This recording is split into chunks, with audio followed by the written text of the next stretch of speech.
The Survivor specialist Phil, John, and McKenna are back with another defining episode for Survivor Season 50. And today we are talking about Q's defining episode. And there's only one episode that could be, which we had discussion of which episode are we going to do? Is it the one with the Q skirt? Is the one where he tells about Tiffany's idol? Is the one where he almost quits? Is it the one where they play hide and seek? That all happens in the same episode. It's hide and seek, episode number 8 of Survivor 46.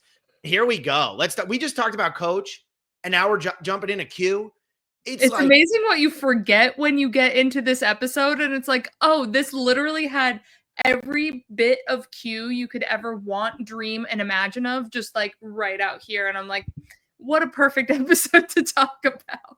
It's absolutely perfect. McKenna, I know you and John did more of the research for this of what episodes are we going to pick and all of that stuff. There's some people we struggled with. We didn't struggle with the martyr approach, and we did not struggle with hide and seek. I mean, this is also the episode, though, that I know some people in the Survivor community don't feel that Q should be playing on Survivor 50 because they try to claim he essentially quit the game and that he didn't want to be there and that he was kept in just because, but that he went in there trying to quit.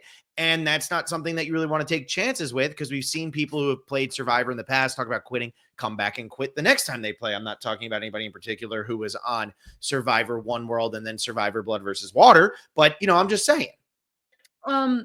Yeah. So I feel like this also encompasses Q as well because he tried to do it in the beginning and they were like, no, stop this. But he's the type of guy that if he's done you wrong, he wants to pay for it.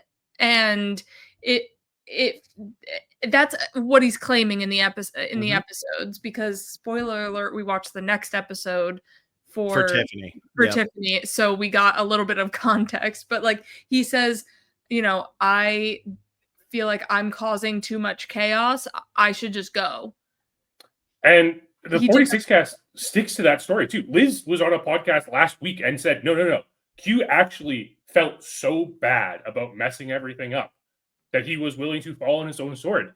And you wonder why we get comparisons of Coach and Q as yes, they're these massive characters, but they also have this strange honor system that they both have too.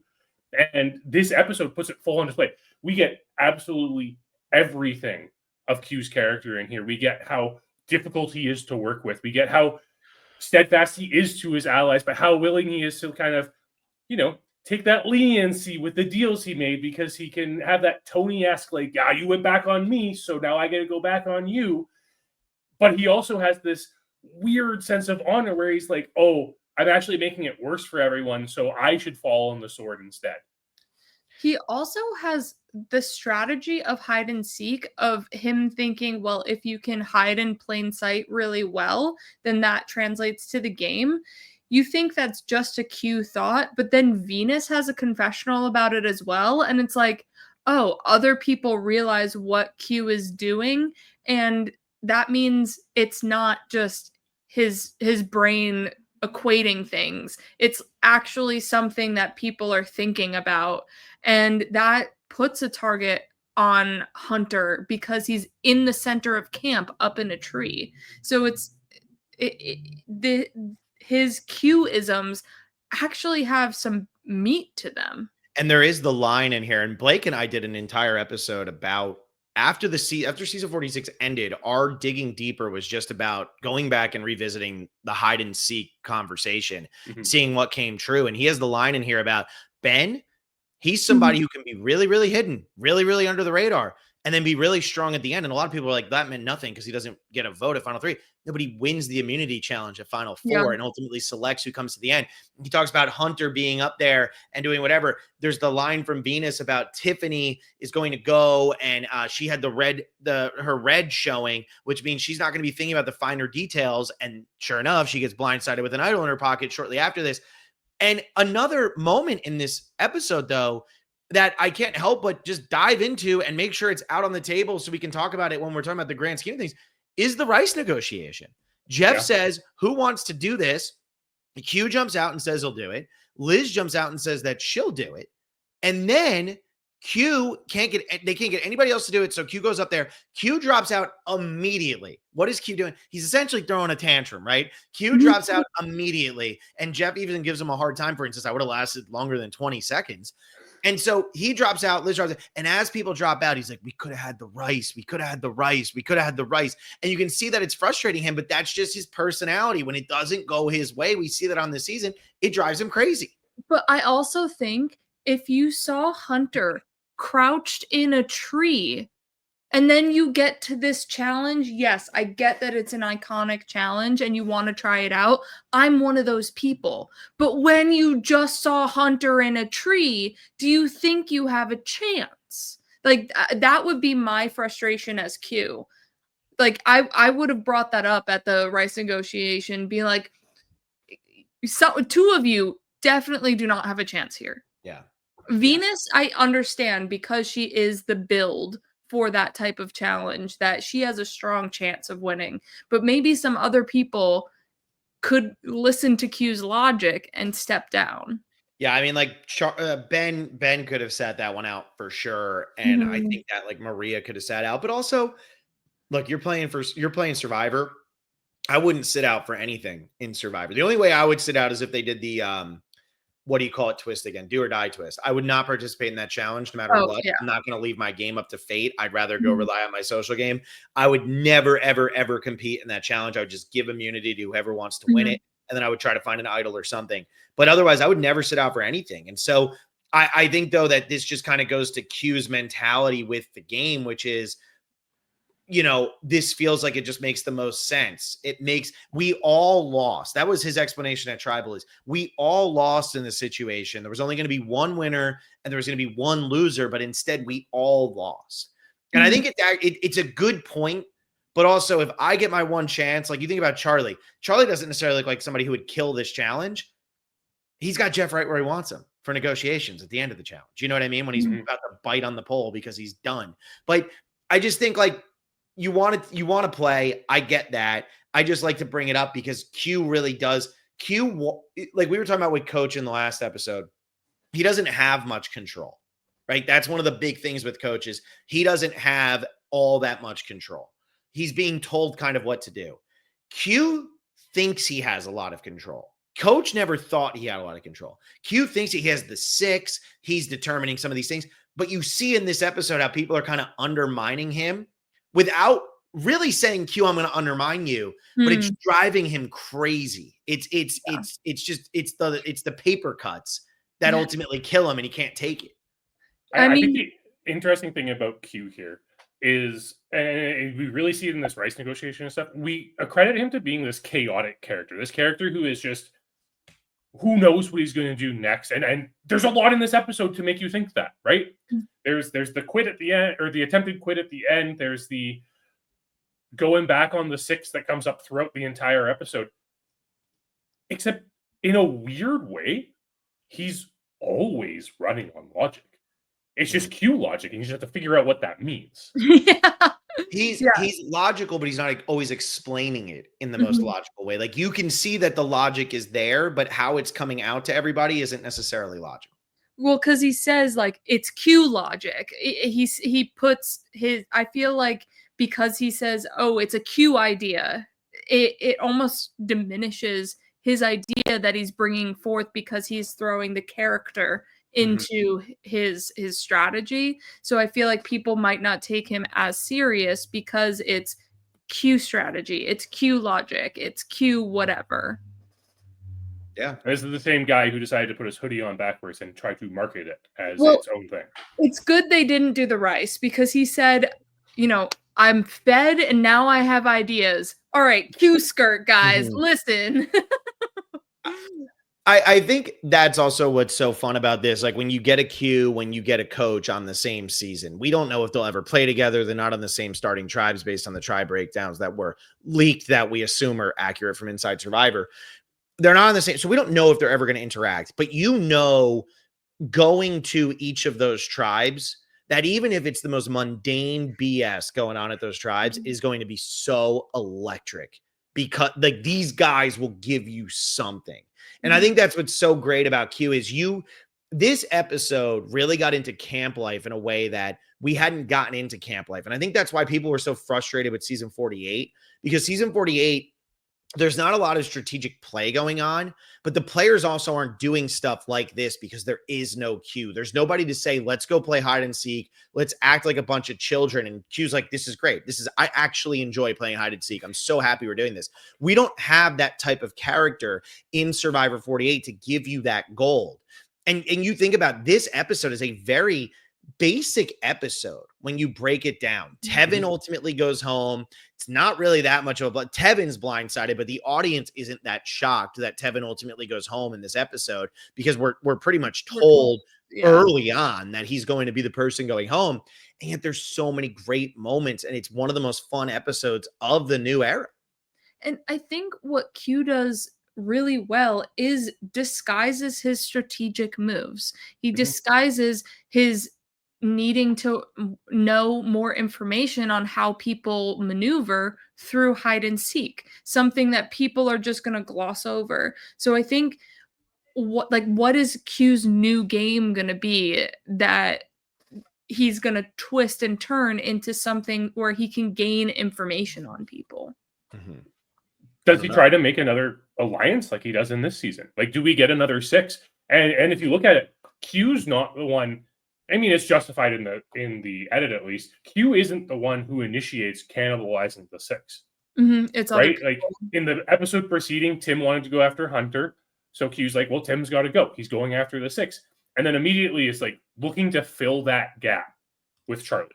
And we see the beginning of this Q and Maria relationship here, where Maria says, "Oh, Q is willing to bring in my closest ally. He's telling me about Tiffany's idol. Q really trusts me." This is a massive establishment of a relationship from Q in a spot where he is essentially dead in the water with the only 2 people he had played the game with prior to this moment. Yeah, Q's loyal.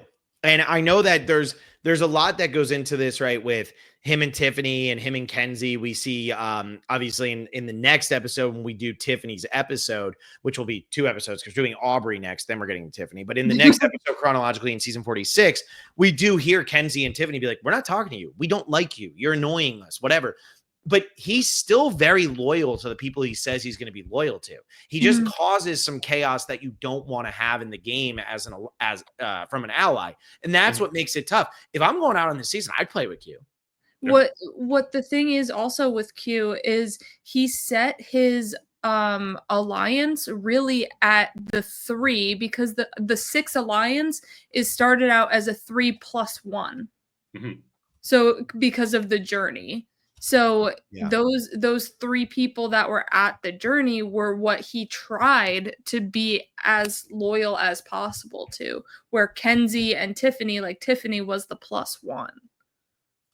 Yeah, that's very true. And we even see that with Charlie's confessional in like the early morning when he's like, "You got to get up at dawn." He's saying Q is shaping. He's not just building this 6-person alliance. He's trying to shape who he's going to play this game to the end with. Q has a strategic mind. And I think we kind of forget that because of the situation that the tribe was on at the beginning of the season with like the whole Jelinski into Jessica into Banu of it all. But Q has these strategic chops, right? Q is the person who, in that first episode, really pushes Jelinski going home because he's like, "Hey, if Jelinski's willing to give up on this sweat savvy test, like, can we really trust him?" Right? But also sit out of the challenge. Yeah. Sorry, I couldn't help it. Sorry, John, go ahead.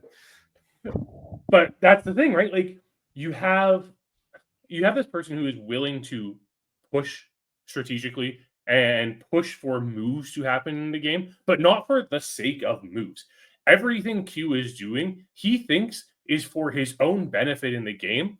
And he's so willing. I think the beautiful thing about this 6 is how willing he is to pivot it to better suit him. He doesn't just accept, "Okay, this alliance is done." He's like, "No, I am taking the parts of this alliance that works and I'm just going to make it better." He also does have, at least in this episode, a pretty good relationship with Tiffany still, to where she doesn't want to leave him out of the vote for Tevin. And then Q tells Hunter that it's Tevin, but still nothing changes with the vote. Q is like, "All right, guess my plan's not working. I'm going to ride with Tiffany." And go forward. Hunter can't change it off of Tevin. So he kind of leaves he's still building his relationship with Hunter in case he needs it. He has this relationship with Tiffany until Tiffany finds out that he blabbed about the idol and etc. That ends that. Yeah. Yeah. But he still is good at making those connections, even if he is a bit chaotic to be an ally with. Yeah, it's really him telling about the idol that kills him here, and I think he is a strong ally to have, but you can't overshare with Q. I think that's the thing to learn. If you're on a starting tribe with Q, I'd play with Q. I'd go out there and I'd say, Q, I want to be your number one ally. Let's go play this game. You know, let's do what we need to do.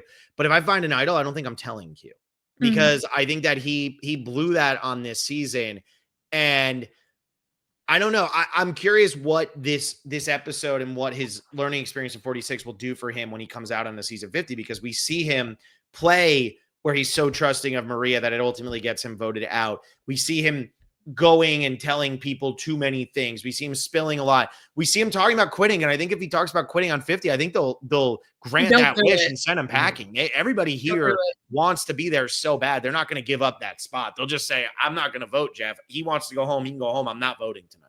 Yeah, and well, it'll be kind of, I guess, more in the next episode, but it's still involving with Q, where it's like, we're not going to vote you out at tribal council, but if you'd like to quit, please be my guest. Yeah. Because this is not, we're not sacrificing our game for your game, but if you would like to leave, you can do that after tribal council. And that's what Kenzie says here, right? Yeah. At tribal council, she says, I am playing the game, Q. Like, what if I have plans for you further down the line? Nobody wants you to go home tonight. And he catches everybody so off guard. And I think Q's very impulsive, which I think this episode really shows. He's very calculating, but he's also very impulsive. And I think, you know, which side of Q will we get in season 50? Will it be the impulsive side? Will the calculating side come out more? If it's an even split, he can go really far.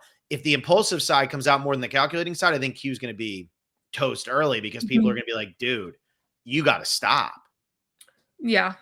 My question about Q going into 50 is he still this person like he was in 46 who can just be the decoy vote for so long? Because after this, he's the decoy vote for every single vote until he's out of the game. Yeah. And even then, he was supposed to be the decoy vote. After also watching Co Wrong, I almost feel like Q has the Debbie effect too, to where like they're great to be in an alliance with, but at a certain point, it's like, all right, I can't do it anymore. And then they get cut. I can't win with you. Yeah. And I think, like, going back on the whole Tiffany of it all, and we get more in the next episode than we do in this episode, but with just at the tribal council where Tiffany finds out that Charlie and Maria know about her idol, that Q blabbed it. The biggest danger Q has going into 50 is how fast he can lose people he's working with. Because in this episode, a lot, and I don't know if you two picked up on it in the rewatch, he talks to Liz a lot about strategy in this episode. Oh, yeah.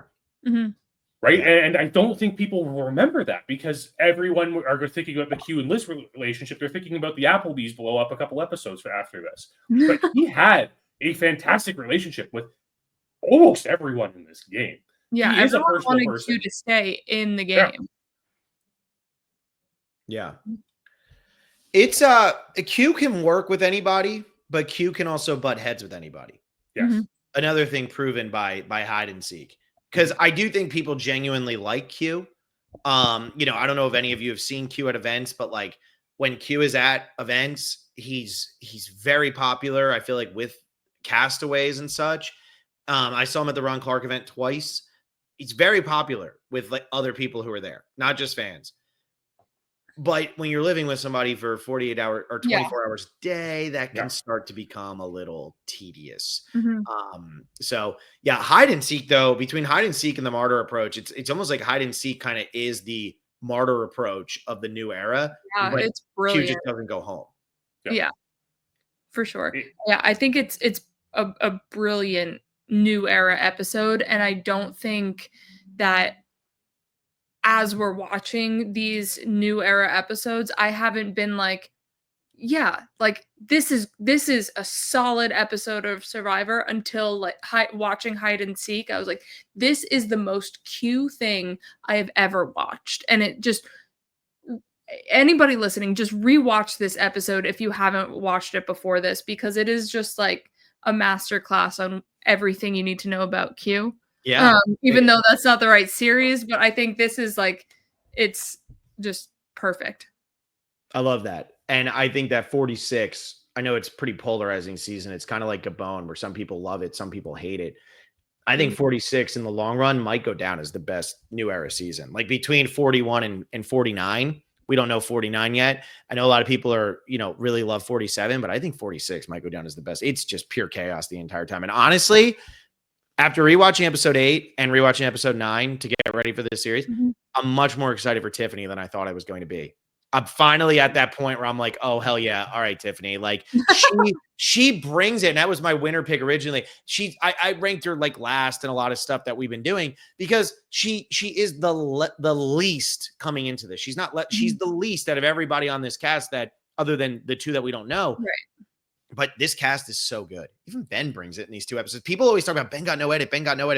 I'm watching these 2 episodes. I'm like, so much of this episode. I'm like, Ben's killing it. Like, what are we talking about? Like, what was wrong with the community when this was happening? He's so good in these 2 episodes. So anyway, all right, that's what we got. So thank you so much for listening to this episode. Next up, we are going to Aubrey, and we are talking Survivor Co. Wrong, episode number 9. It's psychological warfare, which I got 15 minutes in and I said, are we sure this is the Aubrey episode? And then it becomes the Aubrey episode. Yeah. Yeah.